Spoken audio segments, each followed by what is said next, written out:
এক প্রকার দমকা বাতাসের মতোই আমার নাক দিয়ে নিঃশ্বাস বেরিয়ে এলো। মনে হলো কেউ যেন আমার শ্বাসনালীটাকে সকল শক্তি দিয়ে এতক্ষণ চেপে ধরে রেখেছিল। তারপর হয়তো আমার এই করুণ পরিস্থিতি দেখেই আমাকে দয়া করে রেহাই দিয়েছে। আমি জোরে জোরে শ্বাস টানতে লাগলাম, মধ্যে মধ্যে বার কয়েক কেশে উঠলাম। নিঃশ্বাস প্রশ্বাস একটু স্বাভাবিক হতেই আমি আস্তে আস্তে চোখ খুললাম, কিন্তু প্রথমবারে কিছুই দেখতে পেলাম না। ভীষণ ঝাপসা লাগছিল। প্রাণপণে কয়েকবার চোখের পাতা ফেলতেই আমার দৃষ্টি সামান্য পরিষ্কার হলো। দেখলাম আমার চোখের থেকে বেশ খানিকটা দূরে একটা আলো জ্বলছে আর নিভছে।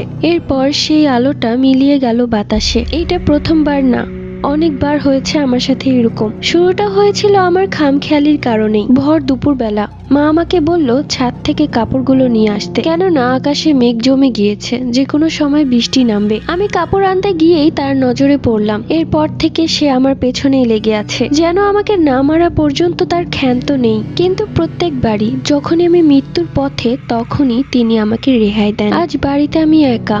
আমার খালামণির বাচ্চা হয়েছে, তাই মা সেখানে। আমাকেও বলেছিল তার সাথে যেতে, কিন্তু আমি যে কেন গেলাম না সেটাই বুঝতে পারছি না। মা বাড়িতে ফেরা মাত্রই আর সময় নষ্ট না করে সোজা চলে গেলাম কবিরাজের বাড়িতে। এটা আমাদের পরিচিত কবিরাজ। তাকে সবকিছু খুলে বলতেই তিনি বললেন আমার উপর ভয়ঙ্কর জিনের নজর পড়েছে। আমার বিয়ে দেওয়া না অবধি সেই জিন আমার পিছু ছাড়বে না। আমার জন্য পাত্র দেখা হলো, অবশেষে আমার বিয়েও হয়ে গেল। বিয়ের পর থেকে মনে হচ্ছিল তার থেকে একেবারের জন্য মুক্তি পেয়ে গিয়েছি। ভালোই চলছিল সংসারটা। এরই মাঝে মা খুব অসুস্থ হয়ে পড়লেন। আমার বিয়ের দিনের পরের ঘটনা বলছি। মা ঘুমিয়ে আছেন, স্বপ্নে দেখলেন সাদা একটা আলো। সে খুব রেগে আছে। মাকে এসে বলছে তুই কাজটা ভালো করিসনি, তোর মেয়ের থেকে আমি একটা মূল্যবান জিনিস নিয়ে যাব। এই বলে সেই আলোটা বাতাসে মিলিয়ে গেল। বিয়ের মাস ঘুরতেই বমি বমি ভাব, সেই সাথে মাথা ঘুরে পড়ে যাওয়া। পরীক্ষা নিরীক্ষা করে জানতে পারলাম আমি অন্তঃসত্ত্বা। শ্বশুর বাড়িতে সবাই বেশ খুশি। আমার স্বামী চাচ্ছিলেন আমার যেন একটা মেয়ে হয়, কিন্তু ভাগ্যের কি নির্মম পরিহাস।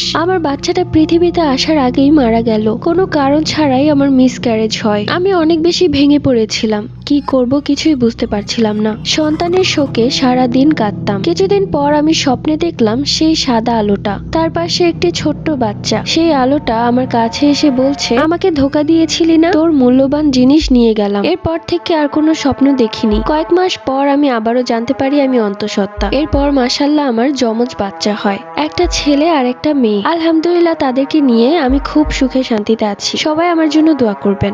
আমার নাম রুবিনা সুলতানা। সো তোমাদের এই স্টোরিগুলো কেমন লাগে অবশ্যই কমেন্ট করে জানিয়ে দিও, কেননা এই স্টোরিগুলো অনেক কষ্ট করে খুঁজে খুঁজে বের করতে হয় তোমাদের জন্য। সো ভিডিওটি ভালো লাগলে একটি লাইক দিয়ে দিও, আর এরকম স্টোরিগুলো শোনার জন্য অবশ্যই চ্যানেলটি সাবস্ক্রাইব করে রেখো। Bye bye.